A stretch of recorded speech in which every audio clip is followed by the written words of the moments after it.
Hello and welcome to Cherries Red Army. We hope you're having a great start to the week. You enjoy an international break? Probably not.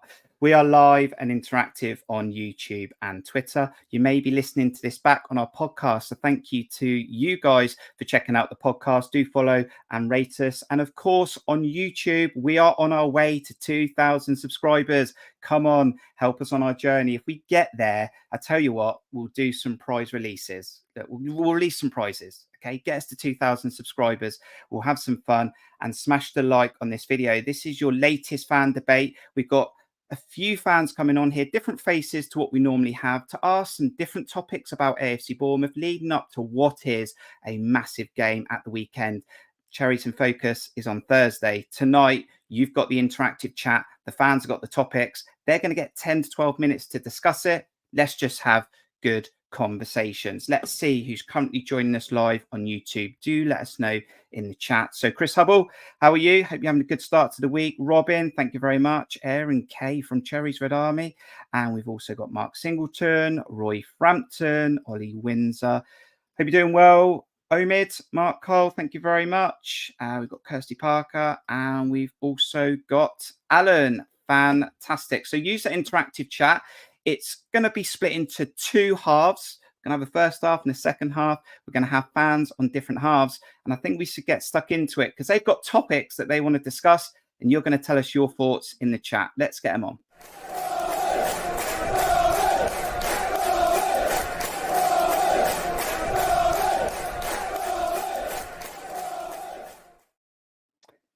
Good evening to... Oh, well, let's go straight to John Spark, who's next to me. He's a regular on Cherries Red Army. You're my wingman tonight. How you doing? Yes, I'm going to keep you company through the whole show. Thanks for having me on. I won't be on Cherries in Focus, so this will be my weekly appearance, not including if I end up doing a watch along. So do please keep an eye on our socials for that. But thank you very much for having me on, Kirk. Yeah, we'll have to let you know about that on Thursday. Casper, first time catching alive. Fantastic. Do join us on our journey. Rob Toy as well. Let's go to our first guest this evening then. Morgan Scott, how are you? I tell you what, have you got a little fun fact about you and supporting AFC Bournemouth?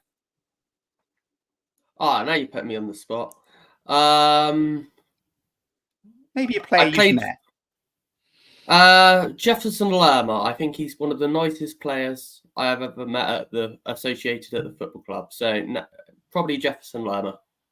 Fantastic. Had a photo as well with Jefferson Lerma. Seen that one, Morgan. So thank you for joining us this evening. Simon Kay from Talking Cherries will tell you a little bit more about that, or he will later on. But how are you doing, Simon? A fun fact about you supporting the Cherries. I'm very well, thank you. Pleasure to be here, and hello to everybody. I have one of the most random, endearing pieces of memorabilia from the old stadium. Yeah.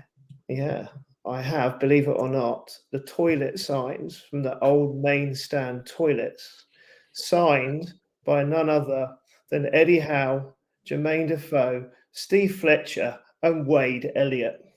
Nice. And where's it now? In a frame. Oh, with lots of other memorabilia and tickets. Fantastic. I was kind of hoping you say it was pointing to your toilet, but no, I kind of had to take the kind of option of somewhere where the sun wouldn't go on them and places like that. So it's on a non-sun facing wall, so those signatures stick around for as long as possible. They're still good to this day. There you go. A good opening, because I think there's going to be some tough debates this evening. John, can you beat that? Any fun fact about Bournemouth? I should have been thinking one, expecting you were going to come back to me, but you didn't warn me about this one, so I don't really have all that much. My only random fact, I suppose, would be bumping into Steve Fletcher in my local one stop a good few years ago when they were still a thing that you saw around the place now and again. And unfortunately, I was young, naive, and far too innocent to bother to actually ask him hello and say hi and ask for a picture. But I mean, my phone didn't even have pictures on it at the time, so that's how far back it was. Fantastic. Yeah, I've met Steve Fletcher in Superstore on many of occasion, and Sean McDonald as well. So I'll join that party. Absolutely. Right, let's get on with the debate this evening. So as I said, each fan has brought a debate to the table, a topic to the table, about 10, 12 minutes. Going to have discussions, go around the room, just see where we're at. AFC Bournemouth currently in the relegation zone, but maybe still a little bit of hope for this season. Simon, going to come straight to your topic then. Is our inability to balance attack and defence the ultimate problem? Elaborate, please, Simon. Yeah, so I've got some further points around this, having obviously watched most of our performances, in fact, all of them, not all the away games. Every game there's been something on the whole, apart from the last two, where there was something I could take as a positive nugget from the performances. But there has been some consistency with this issue. And my further points to back this question up for debate are Lewis Cook is breaking up play tremendously. He has amazing statistics to show he's doing his job. Phil Bill's position, he is everywhere, but where is he? Christie is putting in the yards, but are those effective yards? Our high line with possession means when we play Senesi and Zabs, we can't handle pace on the counter-attack. The issue in central areas is both going forwards and coming back. The press is not consistent and energetic enough to warrant the current structure. And finally, not the right winger combinations to enable everything else to work. So they're my supplementary points to my main question. I don't know quite where to start, Morgan, because there's a lot to digest in there. What I would say is it's a new philosophy. You've got players coming out like Adam Smith saying, look, we still back it. We're still trying. Andoni, like we've said on this channel, has not got the full tools at his disposal yet. He hasn't got Alex Scott. He hasn't got Tyler Adams. He hasn't had the ability to pick Jeff Lerma, who played 37 Premier League games last season. I suppose the first thing I want to ask you, Morgan, is do the players trust it enough to be brave enough in attack from defence in attack?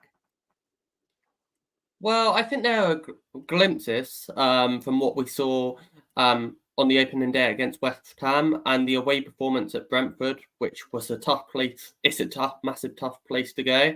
I think we have seen the more positives and negatives at times, but then the latter few weeks we have seen the fact that we just seem to be maybe playing a little bit like we did under Gary O'Neill. And that's not to sound naive. It's just the truth of what we're seeing. And it's hard to get what we were promised rock and roll football. And for a few games, it seemed more exciting. I definitely was more excited. But then the performance at Everton alone, you just kind of saw quite a sit back and not really go for it. But he does rotate some of his winners quite often, and maybe that's why it's not quite clicking us the final jigsaw puzzle yet. Hopefully, we'll see against Wolves and Burnley that more winnable games that we can go and show some more attacking football. But at the moment, it's we're kind of halfway there, but not quite the end product yet. Yeah, John, I mean, it's one of them for me. Good evening, Wing. Hope you're doing well. It's one of them where I feel like you spoke about like Marcelo Bielsa, and I think Andoni was coached by Marcelo Bielsa and he's leaned on his head coaching journey on Marcelo Bielsa. And you said that it takes a while. It can take Bielsa ball can take 4 months and Andoni ball might take 4 or 5 months. And again, he's not had these players that he probably wants, but I feel like you have to be committed to it. If you're not 100% committed to it, it's going to break down and you're going to get found out. Yeah, I definitely agree with you there. Yeah, he is sort of like a Bielsa-ite, which I can't remember if that's a particular term, but he's a disciple of Bielsa, as a number of modern day coaches are. And certainly the massive basis of that kind of football is definitely your stamina. You have to be able to handle a lot of work in every game for an entire season. And if you look at how Leeds struggled to maintain their form in his first season with them, he then obviously got them up the second time around. Things went brilliantly the first season. They were in the Prem, and then they massively struggled second time and he got the sack. And there are a few more similarities, I feel, with the way that our season at the moment is going with Leeds' second season. You need to be doing things right, and you need to be doing them consistently, and you need to be doing them very, very aggressively. And I feel as though we were doing a lot of that in the first few games. I think you could see how well it went against Liverpool for long periods, but then a couple of their goals happened because of our lack of commitment in the press and players falling asleep. And against Arsenal, I did a video where I feel as though it was never going to work against Arsenal, but against Everton, it didn't really seem to get going at all. Not that I felt we could press them that well, because Pickford's just going to go long all the time. But you need to have a game plan for every game. And against Everton, it felt like whatever the game plan was, I never saw it. I didn't see any of it.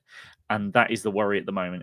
But in terms of Simon's point about balancing attack and defence, and then Morgan sort of saying that we weren't really attacking in the Everton game, it just looked like there was no solid plan going forward. It was passing it around the back to get past their first two players, at which point we didn't know how we were going to get past the halfway line, and we ended up playing long balls most of the time. Whilst I know long balls are a big part of Iraiola's plan, those look just hopeful. They weren't effective. And that is the worry at the moment, that after those last couple of games, the positivity is drained, and something needs to change quickly about Iraiola's tactics, really, and the commitment of the players, in order for the fans to stick with this project, because it will turn quickly if we don't get results in the next two games. I really do think that. Steve Connor in the chat says, do people really think that we can switch from Parker Ball, O'Neill Ball in just 8 to 10 mostly difficult games? And these players in the core, Simon, have been coached pragmatically for 3 seasons now. So I've mentioned that before on previous videos. Coming to another comment. It is about, let's go here. This is this one. Hey guys, great supplementary points by Simon, and I agree. I've been to every home game and away, and I'm always left confused to the fact we play a high line, yet Dom always seems an isolated figure. Over to you, Simon. Yeah, I mean, for me, in relation to all these points, what we just discussed there, the issue for me is, where's the priority in attack and defence? Is it through the centre of the park, or is it out wide? Which is it that we're looking to do? I said at the end of back of the net recently, in the warm-up to the games, we do these overlaps where you see Clive and whoever else and Aaron's, and on the other side, and these practice crosses. But when it comes to the game, whenever there's an opportunity to go wide and use width, they don't use the overlap. They cut back inside. So there's an inconsistency in approach in attack. Now, I would have thought that using the wide balls was part of what this press was meant to be, to take some of the pressure off the centre of the park. Now, if you come back inside most of the time, that doesn't help. Now, when we lose possession, if we're trying, well, what are we doing? Is the aim to go out to in, or in to out? Because there's no real out happening. And this is what I think, when the possession breaks down, you have a limited constant press, as John quite rightly said. I am the Lewis Cook Fan Society this season because I see him running around like a nutter, and he gets pulled up sometimes for going too far forward.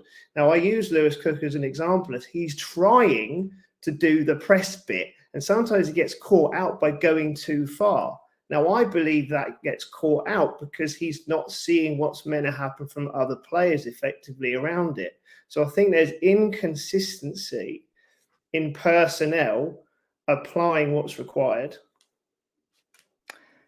Do you think Lewis Cook needs some help, though, Simon? Because I do think Lewis Cook needs some help. I feel like I'd rather see Rothwell alongside him on Saturday with Billing higher up. Yeah, and I completely agree with that. And at the end of the day, I don't question Phil Bill's commitment to the cause. He's running around incredibly well. His statistics show that. But the end result is not the end result we really want from him, because he's the most intelligent player to be able to facilitate additional movement from a 10 role, or whatever we want to call it. So this kind of, Lewis, you're the main man. You can't be the only main man in this kind of structure. You really need to. It's just not moving around right. The other point I would say is that I have still got some patience with Iraola, but he doesn't have his full coaching set up. And I do question sometimes whether it's very difficult to get this as per the comment that was raised a moment ago, into all the players, maybe he could be struggling to get his approach into some of his coaches that aren't his coaches. Now, again, that's nothing against Tommy and Coops, etc., brilliant coaches. But is there something here? Because it's one thing getting it into players. It's another thing maybe trying to get it into coaches who've not seen it before. Terry says in the chat that he feels that Iraola could be out of his depth and he's not playing players in the right positions. Wrong players, wrong positions, and he's very close to potentially losing his job if we don't get a result against Wolves. Other people in the chat, Morgan, are saying that these games coming up in the next two, Matthew Gale says it, Bournemouth against Wolves, Bournemouth against Burnley. They must win games for me, but we've got to pick up points. And it comes down to confidence as well. Like, if you're not in confidence, that can hurt you, especially when you're trying to adapt a new philosophy. Yeah, 100%. I'm hoping that you guys made a point about Solanke being isolated up there sometimes, or someone in the comments said it. Kiefer Moore's just got 2 goals on international duty. It may not be a good opposition that you ever, but as a striker, to have the ball in the back of the net, Bournemouth are lacking a lot of goals at times. And if we can bring him on and change the game, I'm not saying it's always the answer, but if he can add in a couple of goals every now and again and stuff, then we look in a different... I do think Dom Solanke, although his press is amazing up top, we do need to invest in another striker. I do think he's got, if he gets injured, then we are in deep, deep trouble. But no, as you alluded to, I think the next 2 games, I'm not in meltdown at maybe some of the negativity on social media yet, but I do think if we don't get 2 wins, 6 points out of the next 2 games, we are in very, very bad trouble, and it won't look good with then Man City to come. So no, it's important, very important. So Simon's asking about us transitioning from defence to attack. Are the wheels turning as well as we'd like them to? Morgan wants to know if David Brooks should start a Premier League game. What does David Brooks need to do to start a Premier League game? That's what Morgan wants to know, John. And we've spoke about this on a few shows now as well. And we've talked about maybe David Brooks not fitting the style. Is he quick enough? Can he press enough? But the wingers currently starting, not delivering, are they? No. And I think David Brooks was one of my players to watch for the league after his preseason. I just really felt that with the form that he's shown in preseason, which can often be a red herring, but I really did think that with the player that he is, the determination that he's currently got, the drive that has got him back to the point at which he is playing professional football again and starting football games, and heck, he's gone and scored his first cup goal and then his first Premier League goal in over 2 years. That he really was in a position where he could have thrived with some of the opportunity, with an opportunity given either to play as the number 10, because I think he could fulfill that role, or play on the right, which he does quite often. And I think that with what I was expecting from Iraola Ball, with the winger, particularly, the wingers often will cut inside, but what's important is that they combine well with their fullback and with the number 10 when they come over to that side. And David Brooks is one of the most technically gifted players that we have. So I thought that something was in there for him. But it's very clear that Iraola is very much favouring physically stronger and more athletically gifted, I suppose is what I would say. You see, like, he's stuck with Ouattara when technically he's been one of the poorest players in the Premier League this season. Tavernier finally showed something more like it against Everton. But even if you see, like, Semenyo getting starts, which I thought was perfectly valid after his goal against West Ham, or you see even Cliver getting a few games, although again he's probably not the fastest one.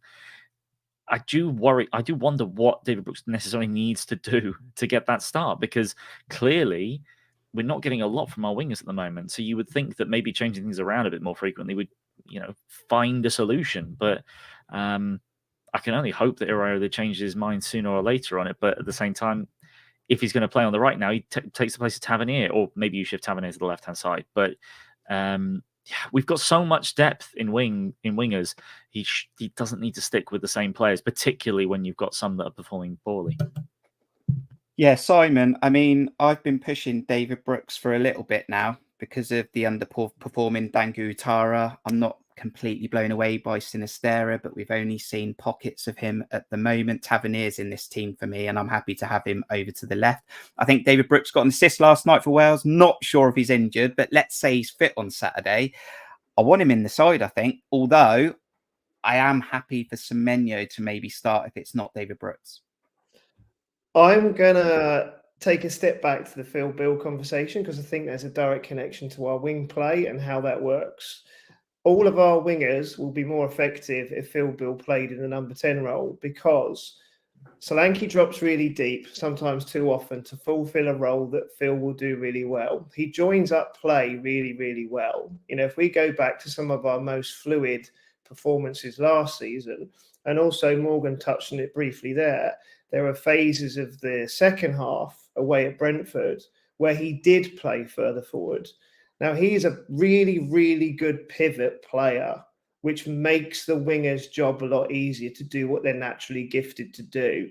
So for me, David Brooks is a shoo-in if Phil Bill plays in the role that we think he should play in.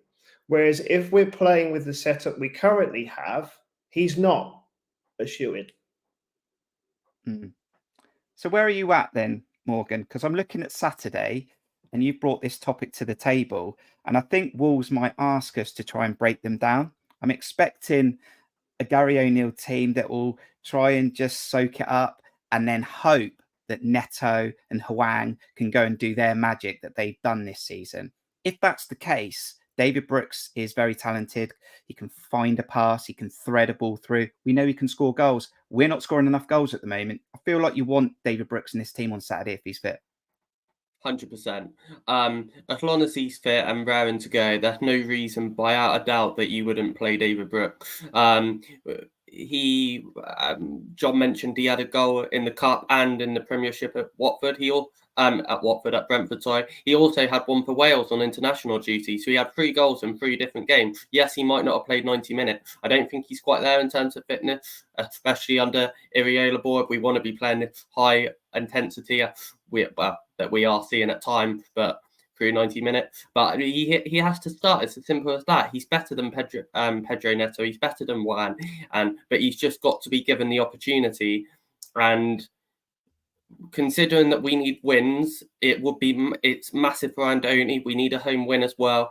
Lift the crowd, get in better spirit. We got Man City away after the next 2 games. The pressure will soon turn if he doesn't start making brave decisions. And as a manager, you get paid to make decisions. And if something's not working, you've got to sort it out pretty quickly, otherwise it could get very toxic. And also, just to add to that, with it being O'Neill coming back on Saturday, I think it could get quite...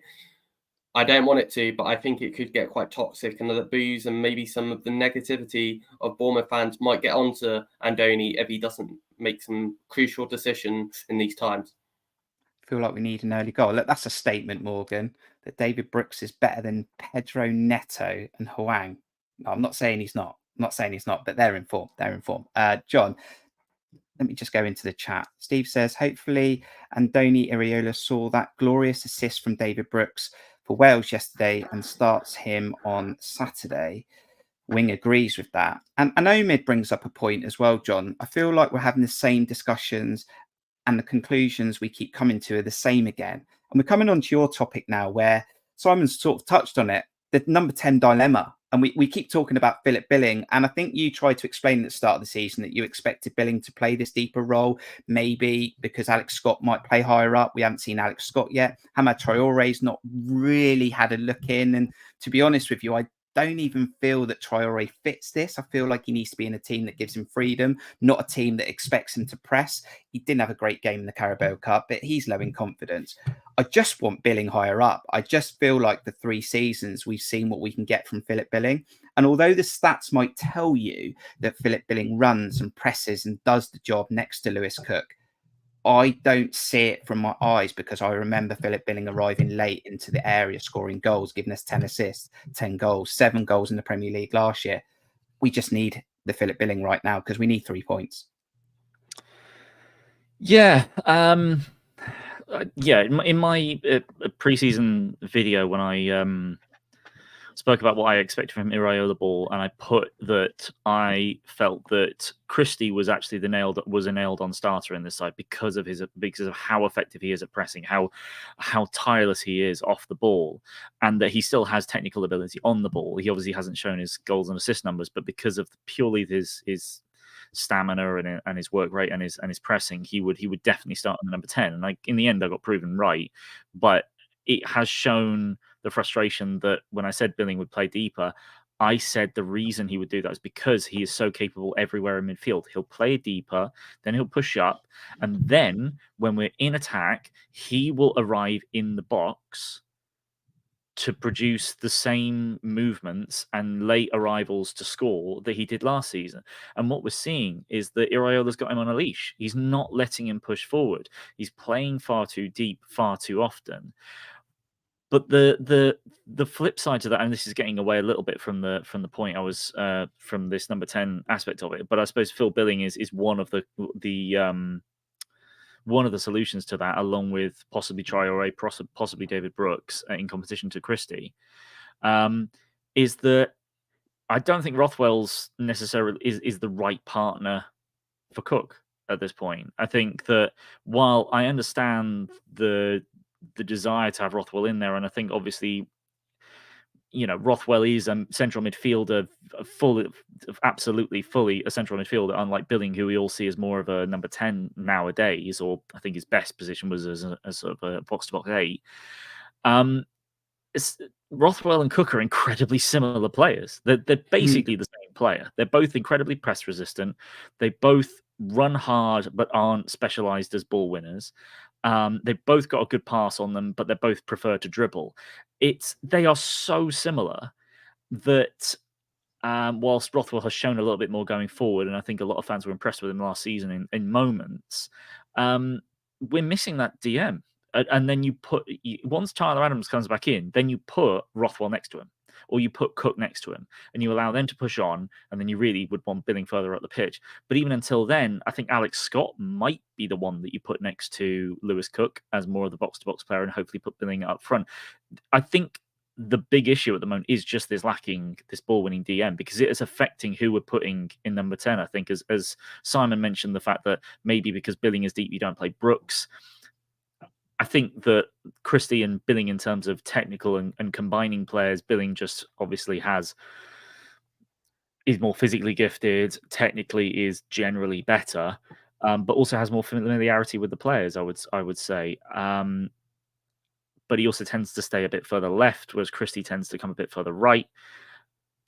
There's a number of combinations at which you can set up this team at the moment, but just whatever Iraola is picking, particularly in the last couple of games, it has not worked going forward whatsoever. And I do feel as though Christie not playing deeper has affected our ability to build up from deeper positions, because it's just cut the field in half, and we can't get from the defensive position to the attacking position when we're on the ball. Whoever we play at the moment in the number 10, it's not working because there isn't a connection. And Simon, and I think I do agree with him, said that Billing is the best player to form that connection between our defensive possession play and our attacking possession play by being the connector in that number 10 role. I feel Christie should just be better at that than he is, but I do think his positioning is not as good as Billing's would be. So there's a lot that's going wrong. There's a lot that's sort of like a lot of questions to answer, and personnel changes could certainly have an effect on that. Something needs to happen though, Simon, on Saturday, because for all of what John's just said, I think Christie's running out of time because he's not getting numbers, and he is the one that's been playing higher up. And I feel like Andoni needs to look at what Billing has done in the past 2.5 seasons. He needs to play him higher up. And I think that Christie should potentially lose his place on Saturday with what I would like to see. Are you of the same thinking? I think Christie's done brilliantly, but I do come to the same conclusion. I do think that we're not the finished, polished article yet, as we've discussed. So therefore, you have to default to something that works a little bit better with players that are proven in roles that we need at the moment. And that might be slightly counterintuitive to wanting to keep Iraola moving in his direction, but needs must at the moment for these next couple of games. So if Christie is the one that goes by the wayside to mean that Billing plays where we need him to play, then for these couple of games, I think you have to do it, even though it might go against Iraola's better judgment of what the long-term project is. So that's what I would do. We need a win. Can David Brooks therefore start if Billing plays in the number 10 role? Yes, I believe he can, because he can unlock something that other players can't. And do we have to be cleverer against Wolves? Do we need the same level of Christie grit? Maybe not. Interesting. Right, Morgan. Let's see what Morgan's saying. We'll see what Omid's saying here. I think Rothwell is a better passer than Cook. There's more box to box. Mark agrees. With Wolves, we'll sit deep and we'll have to try and break them down. Matthew says, Morgan, he doesn't know his best 11. Rolling the dice each game could cost him. And Donny doesn't know his best 11. In his mind, Morgan, on paper, with all the players, if they were fit, he probably does know his best 11. That's not reality. He needs to nail something in the next two. I think he needs to commit to 2 starting 11s for Wolves and Burnley. We know from previous very, very good Bournemouth teams that there was a lot of consistency in the teams that were picked. There were connections, there were partnerships, and there was leadership. And there's a lot in this team that doesn't have that right now. So Andoni's got to find something for the next 2 that works and can click, and we can score goals, win football matches, and that confidence will grow. Yeah, 100%. I think you hit the nail on the head, Kirk. I think that we just need to. I think also, I think John said it on a previous video. Neto needs to calm down a lot. He is the captain of our football club at the moment. That's a conversation for another day, but I think he needs to chill out a little bit. He's experienced enough, and he seems to be getting a lot of yellow cards by going. Not just having a quiet word as a captain, shouting at the referee. As a captain, you're allowed to have a calm, mature conversation. And yes, that sometimes, maybe the penalty at Anfield, you're going to be a little bit frustrated, but it's all about he's the leader of our football club. But no, going forward for the next 2 matches, we are at home. O'Neill comes here, I think, with a little bit more confidence than Ondoni, maybe. The fact that they've got a win against Manchester City, all right, it might not be the most comfortablest football match you're ever going to watch, but we just need to hold our breath. The crowd needs to get behind the lads on Saturday and the following week, not turn on them too soon. Don't boo players. Don't start getting tension. Sing a few songs, get behind the lads, and hopefully we'll cheer them on, because it's, we are the home team for the next couple of weeks. We don't want to be going to the Etihad with not... And it's more about the application, I think. If we can get a win and a draw, I think we'll be a lot happier with that as fans if we see 2 good performances.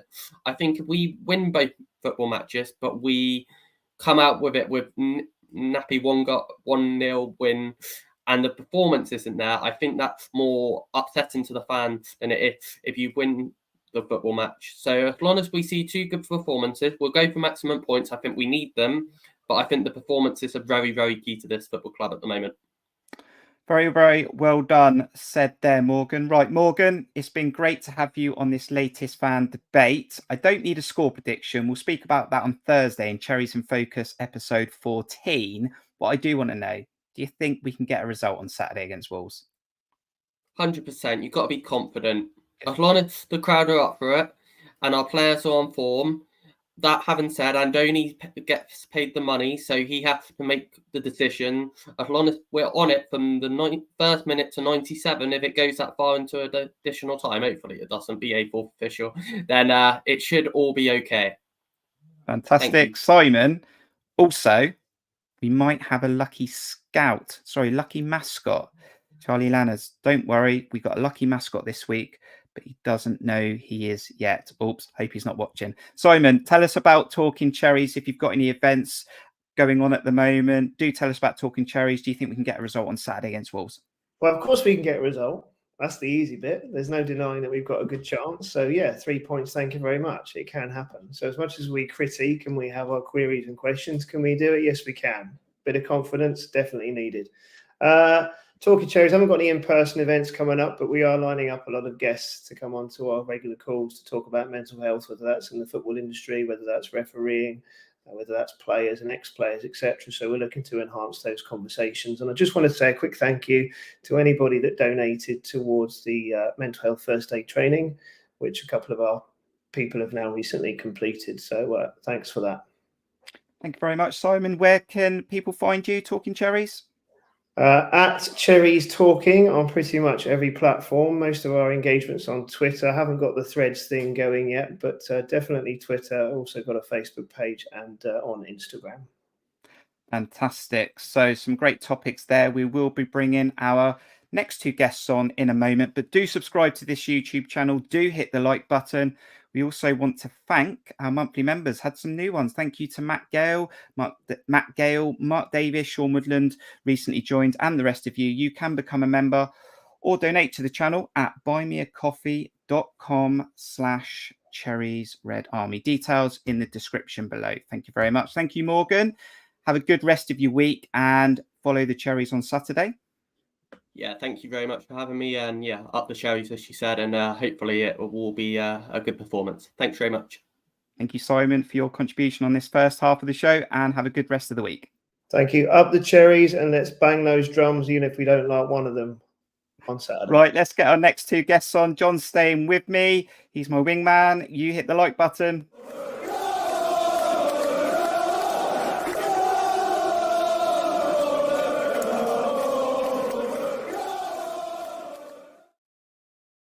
We are live on YouTube and Twitter. John's still with us, and we've now got David Codron from Australia. What time is it? Always like to do a time check. How you doing, David? Good morning, Kirk. It's a bit more reasonable this time. It's 20 to 7 in the morning. Fantastic. Have you got a fun fact? I'll probably put you on the spot, but have you got a fun fact supporting the Cherries? I do. Excuse me. So on the night that the famous night against Nottingham Forest, that we got promoted to the Premier League, I had a 6 a.m. flight out of Heathrow and was partying at Dean Court until about midnight that night, and had to get a cab to the Bournemouth coach station, and managed to get a cab with a fairly inebriated older man, and he just turned out, just having a conversation with him, and turned out to be Phil Billings' dad. Nice. It wasn't you that told him he should play deeper, was it? I don't think he was coherent enough to have a proper conversation. To be fair, Philip Billings' dad's on Twitter quite a bit, and when you make comments about like putting Billing high up the pitch, he likes it. So I think he wants Billing in number 10. Our next guest on the show, he's been on before. It's good to see him again. It's Josh. How you doing, buddy? Yeah, not bad. Thank you, and you. Thanks for having me on again. Yeah. No, it's absolutely fine, buddy. Got a fun fact? Supporting Cherries? It's a difficult one, but I'm gonna say, back when my first game, we had 3 stands, a fence, and an ice cream van. That's what I can remember. But yeah. Yeah, we used to lose a lot of footballs, didn't we, John? Yeah, back in the day. We still do, to be fair. When they want to waste time, they'll just stick it over the main stand into the car park. But we've got rolling balls now, haven't we? Right. So, yeah, not sure how that come out on the podcast. We'll go on to our next topic. Let's go to, which is sort of a familiar theme, current theme going on here, David. Let's go to you. David's topic. Did we change philosophy too quickly? This is Bill Foley's vision. This was my vision, to have a Brighton type model with fancy football, entertaining. Who cares if we lose every other week? It's going to be fun. It's not quite fun yet, David. I still am hanging on to the theory that this could be beautiful, but it's getting tough, isn't it? It's getting tough, but it is early days. And yes, it's a bit of a regurgitation of the first half conversation. But as you mentioned, like the last few seasons has been a pragmatic approach. Parker got the job done. It was effective, but it wasn't beautiful to watch. We weren't free-flowing, free-scoring team. Coming into the Premier League under Parker initially and then O'Neill, once again, a pragmatic approach. And that is fairly reasonable, being a newly promoted side. And Bill Foley does have this vision, this bold vision of trying to change this club and becoming a more attractive team to watch and bring that free-flowing football back. But I don't necessarily believe it yet, the question that I have, but I was a little bit more concerned that maybe a gradual approach of trying to integrate some more expansive football in a slower paced manner may have been a more intelligent approach, but we'll obviously have to wait and see whether this rapid transition is something that we can make work. So what position, Josh, is Bill Foley in here? Because I feel like you can't just bin it after 9 or 10 games, but I can sort of understand some fans, if we don't get proper results against Wolves, Burnley, going, it's done. Like, we're now 9-10 games in, potentially without a win. But we've got to just hang on, I think, because I keep saying it, but it could be a really good moment for us. It's hard to see at the moment, but really, would Bill Foley bin it after 10 Premier League games? I don't think so. No, I think it's a long-term project under Foley, I think. And, you know, to be fair to Andoni, I think he sort of was thrown in a deep end a little bit with the fixtures, you could say. It's not an easy start. Only really Everton, you'd say, we win. And that it was shocking. It was poor performance. But I think I saw on Talk Sport that we're firmly sticking by him today as well. So I think he'll see the negatives, but he'll also see the positives and the long terms and the injuries we've had. So I don't think Foley would rush into anything at the moment. What will help Andoni Iraola, John, if the results don't go his way, is seeing something on the pitch for longer than 5, 10, 15 minutes and actually see, okay, we didn't win the game, but there was a lot of good in there and we were just unfortunate on the day. Because the question there for David was, did we change philosophy too quickly? I mean, is there ever a time to go from pragmatic delivery to something more expansive? I mean, at some point, if this was the dream, Bill Foley, and he wants an exciting football team that he owns, he's going to do it at some point. Why not now? Yeah, I do agree with the question, certainly, in that, you know, you've got to sort of like, there's got to be a level of query as to sort of like, if it was meant to be done, should you do it this fast, or at least should it be such a rapid change from 3 managers of rather dour football to someone that's wanting to be so incredibly attacking and aggressive? But, you know, it depends on how good you think your players are to be able to initiate that as well. Because admittedly it's slightly different, but if you look at Tottenham, they went from Jose Mourinho and Antonio Conte, 2 of the most negative managers, to all counter-attacking, defend first and will nick a goal and win 1-0 managers there have ever been in the Premier League. And they've gone to Big Ange, who is one of the most attacking and has just won the Manager of the Month award twice in a row for being so incredibly attacking and aggressive. And really, I don't think they've brought in as many players as they could have done in order to help him with his attacking, because they've still got basically wing backs at fullback. They only brought in the 1 centre back. They brought in a better keeper, which was great, but Maddison essentially changed the game for them without them bringing in a proper main new striker.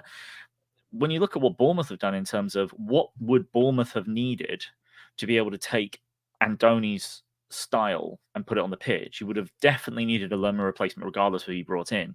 But you needed attacking and young and stamina-filled fullbacks, which we bought. At least we should have brought another one at left back, but we brought in first choice options. You need some wingers that are going to be able to go balls to the wall for 60 minutes and then rest for a game, so they can do it again every 2 weeks. And that's basically the main requirements for him. And then we even brought in the likes of Alex Scott, who was a fantastic addition. And unfortunately, obviously, we haven't seen Adams or Scott yet.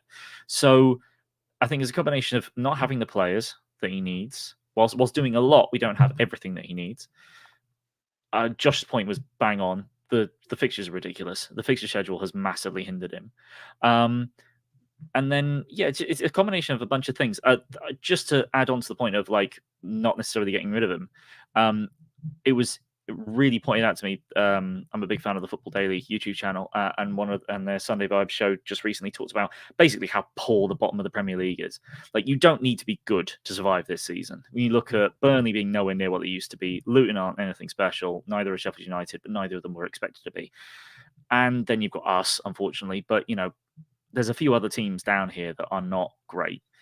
If we just do enough to survive this season and just slowly build, that's a legitimately good aim to go for. If we're still in a half decent position to survive by the end of November, middle of December, we should be absolutely fine. Just as long as we pick up a couple of wins, just to say, keep our head just close to above water. I do think that we can sort of count on Andoni steadily bringing us up towards where he wants us to be. And heck, with January, bring in a backup left back that we desperately need to battle Kirkes for. And more importantly, a DM, so that if Adams is only able to play 5 games this season, we actually have someone that can fill in that spot. But I do want to stick with him. I really do. As much as I've been negative recently, I think it's the best idea to stick with him. I'm sure I was saying that about the league last season, about how poor it was down the bottom, but it seems to be very, very poor this season. Your topic, David, was put into the chat for them to discuss. And Mark Cole has decided to bat it back with evolution or revolution. Well, not sure what he means by revolution, but look, I think I'm definitely on the side of Iriola, and I think that once he's made that decision to go with it, then he's got to stick with it, at least for the time being, and give it everything it's got to try and work.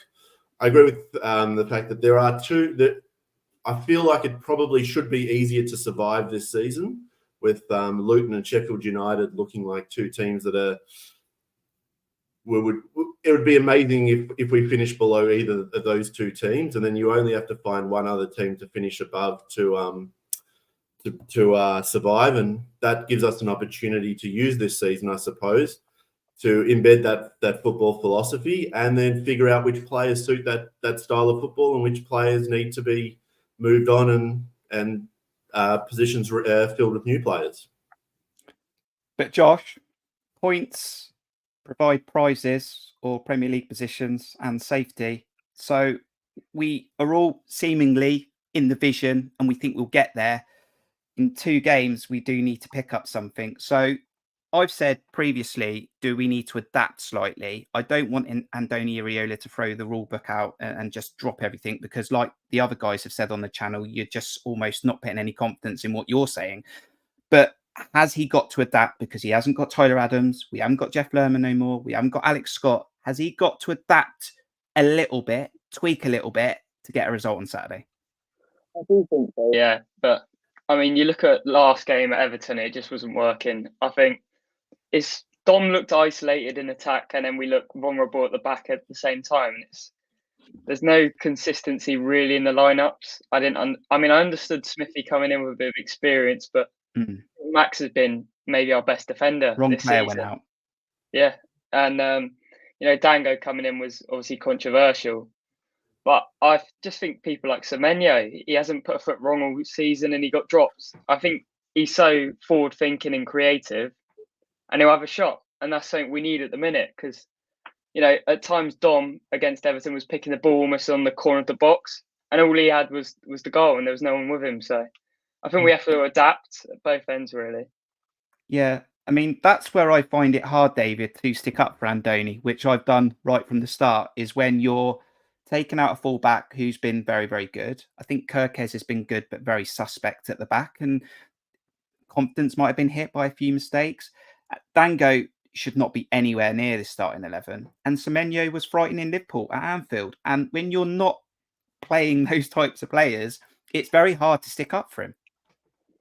It is. As I said in one of my tweets to you, Kirk, that we've got players that are making defensive errors that you can't hold the manager accountable for, but there are some really bizarre selection decisions that you're hopeful will turn out right, but there's just no historical evidence that suggests they're the way to go. I'll be amazed if Dango starts on Saturday, but I was amazed when he started last week. So we'll obviously have to wait and see what Iriola chooses for this coming game.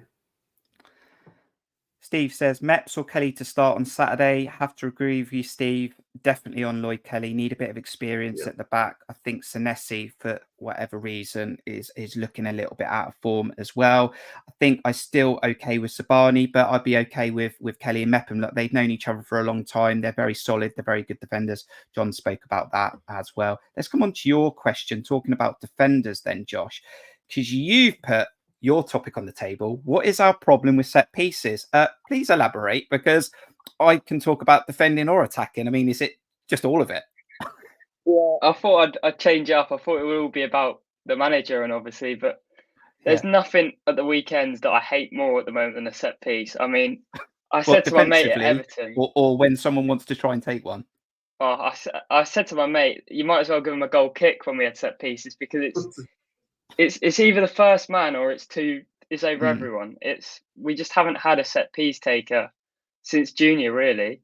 And then defensively, it's so sloppy. I think at one point we had Milos on Tarkovsky marking him, and I thought there's got to be some sort of organisation at the back, and then obviously going forwards, just attack the ball and put a good ball in, because it's so frustrating. It's been years now since we put a good ball in the box, I think.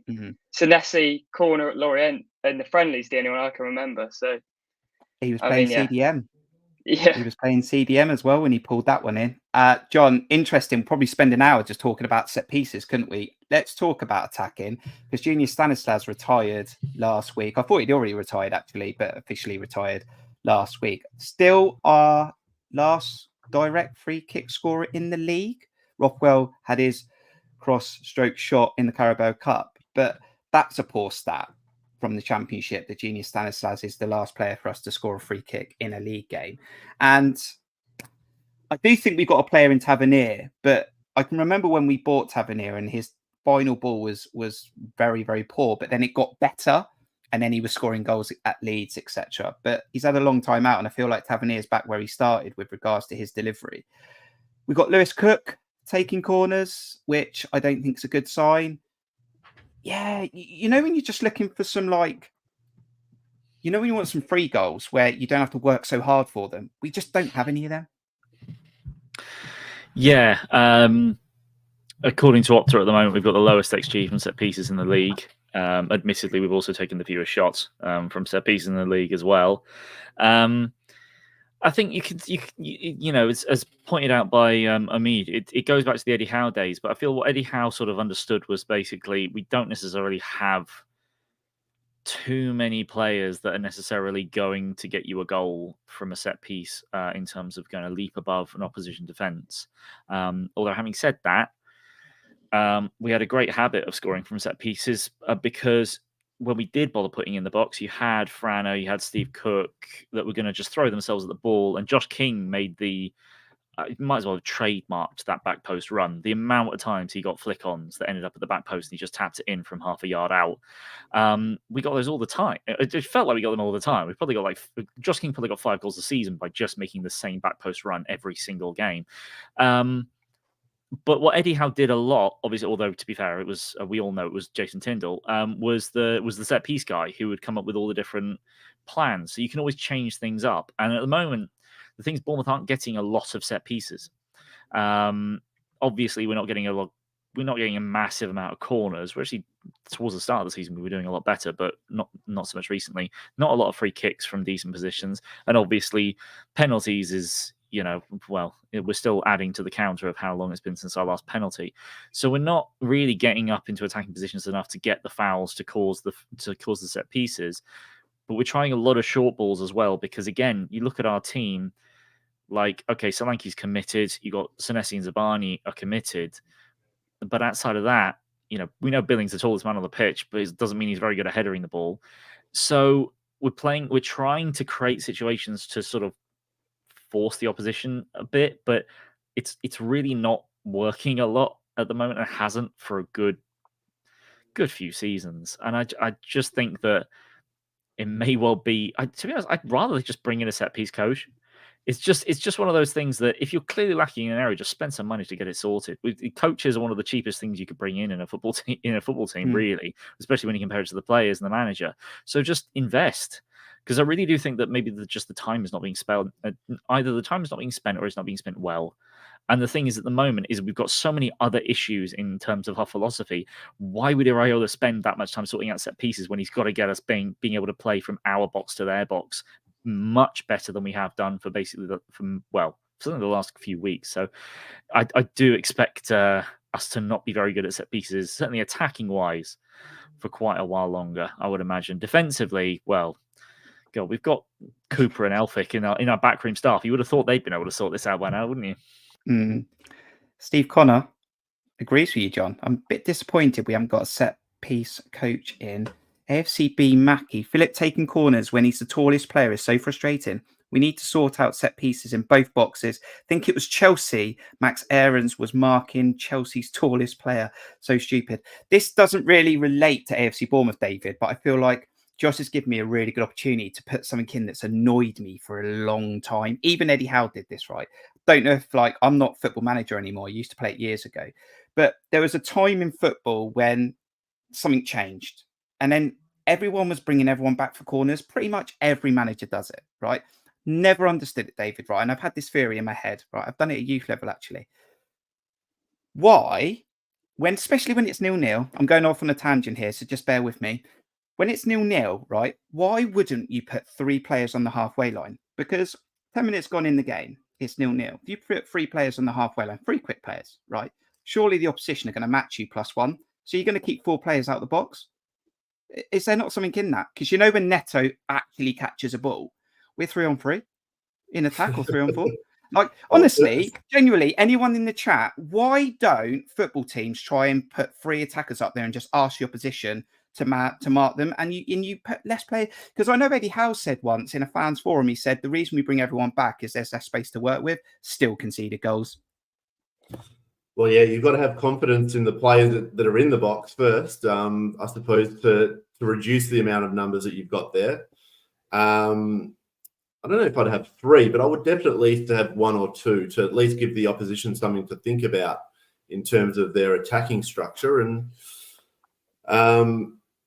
but I suppose Omid only wants 2. He doesn't want 3 up there. I don't know. I'm just thinking they got 4 defenders. I'm just thinking. If we had a keeper that was commanding in the air and we had a lot more confidence in our centre backs, then there might be a little bit more license to be a little bit to be more aggressive in that approach. But I've got no managerial experience, so I've got no idea why this hasn't been implemented. No.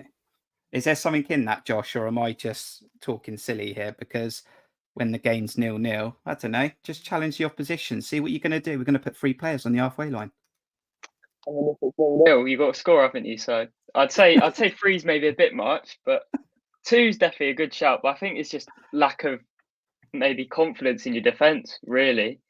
We're conceding all those goals. You want to put more players back and then limit them, really, instead of us scoring. I think we're more concentrated on not conceding than going up the other end quickly and maybe scoring ourselves, really. Yeah.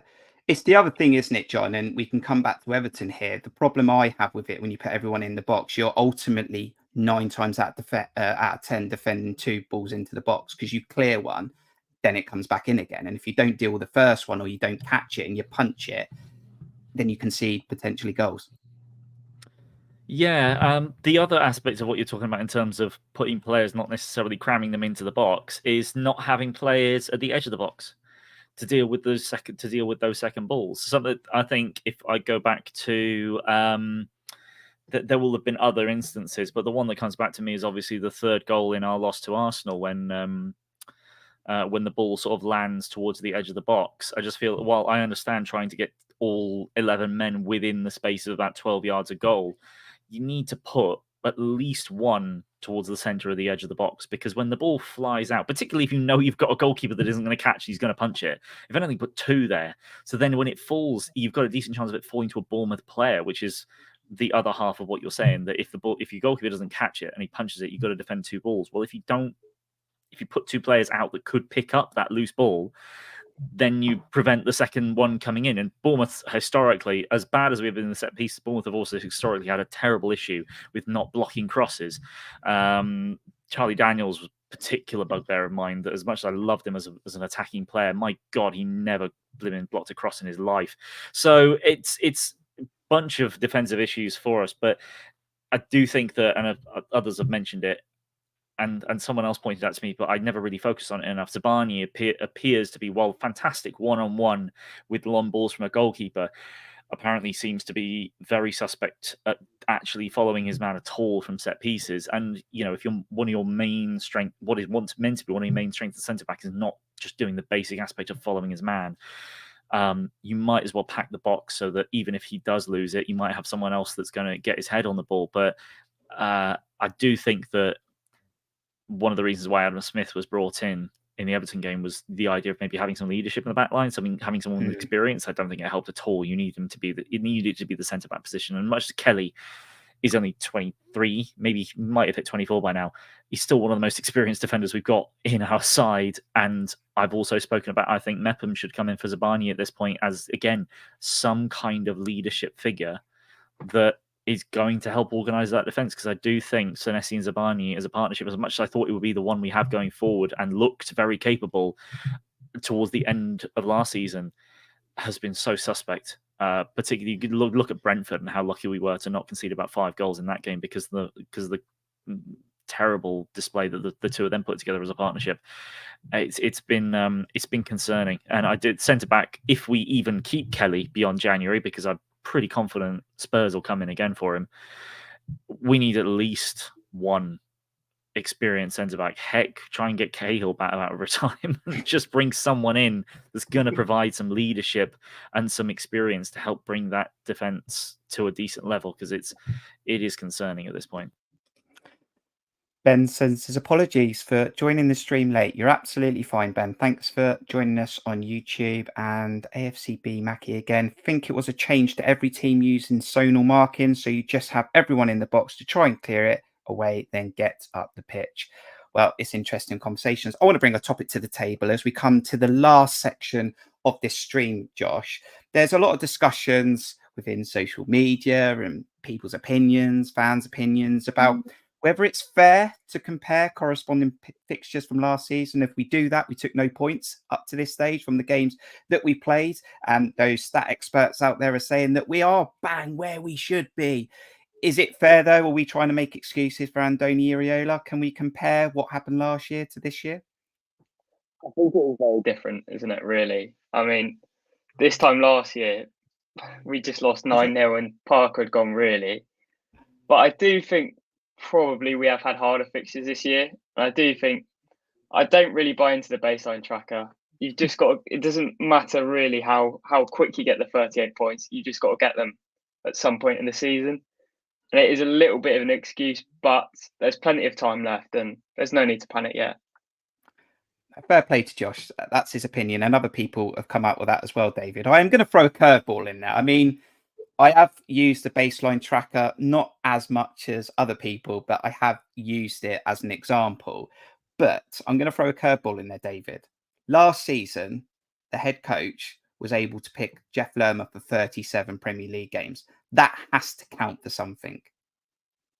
Yeah, absolutely. And we've covered the lack of a replacement for Jeff at the so far, and unfortunately, the replacement that we did select is now injured for a long time, and we don't really have a choice now. We just have to find a way to plug that hole as best as we can and see what we can do until Adams is fit. And yeah, in January, see if we can get somebody as a backup or maybe even somebody to compete for his position. But I mean, I don't think it took a genius to work out that Jeff's absence was going to be felt this season. Yeah, it absolutely massively clear now. And Aaron Kay said that a few weeks ago on the stream. He said, I think he carried us, John. Comparing the corresponding fixtures, I mean, ultimately, John, we'll find out after 38 Premier League games, and some fans will be right, some fans will be wrong. That's life, though, isn't it? Like, you get some right, you get some wrong, right? Yeah, and I mean, I can understand Josh sort of being little bit blasé about the or poo-pooing about the baseline tracker, and John uses it, Josh, basically. No, it's just sort of like, because it's just another stat essentially, because XG is useless to a lot of people. But it's in the same way that expected assist is barely looked at now, and I'm sure it'll be considered even more important in about 5 years' time. But it's just a way of saying, where do you expect to get your points? And it's at home against teams that you should be getting results against. That's basically just what the baseline tracker does. But at the same time, you say that we were getting 3 points against Brentford with only 3 minutes of injury time playing. We didn't get those 3 points, so that's massive, and we should be doing better there. And we didn't. We played Everton at home, which is a team that we should be competing against. Didn't get anything, and that doesn't affect our baseline tracker figures. But really, it's a decent opportunity lost, even if it is somewhat of a bogey ground for us. So it is, as just said, just about us getting the points on the board at some point. And Morgan mentioned it when he left, in terms of talking about feeling that performances are going to be more important for people. I gotta disagree massively. I don't care how bad the performance is now. We just need a win. Andoni Iraola massively needs a win. It doesn't matter how he gets it. It could be 0-0 and then a 98th minute penalty, which I think we'd all love. And then nick a goal against Wolves to get that win, because it was the same again with Parker.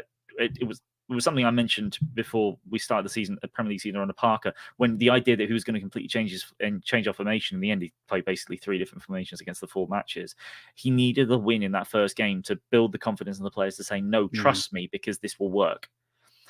Iraola has gone 8 games now after, at the start of the season, saying, no, it's going to be new, but don't worry, it'll work.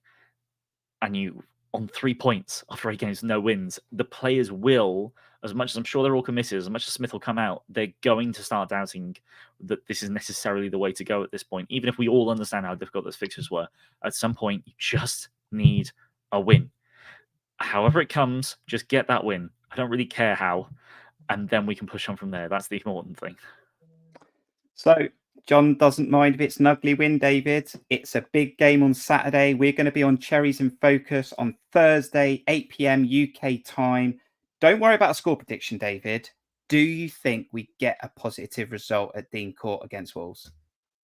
Absolutely, and we have to. I mean, these are the teams, according to the baseline tracker, that we have to pick up points against. So, regardless of whether we were in a decent position or the position that we're in, we have the ability to. But we've got to show that we've got the ability to break teams down, especially teams at home that aren't going to be attacking us. We have to win, and I think we've got as good a chance as any. Josh, we don't know what conversations are going on behind the scenes. Andoni might be under pressure. Bill Foley might have said to him, or the board might have said to him, you got 2 games. If he's got 2 games, if that's what some fans think, for me, just go for it. Like, some fans have said there's no loyalty here. Like, he's been in the door 5 minutes. He hasn't got the full availability of the players he wants. But if it's that thin, I hope it's not that thin, but I can understand some fans feeling that way. If it's that thin, just go for it Saturday.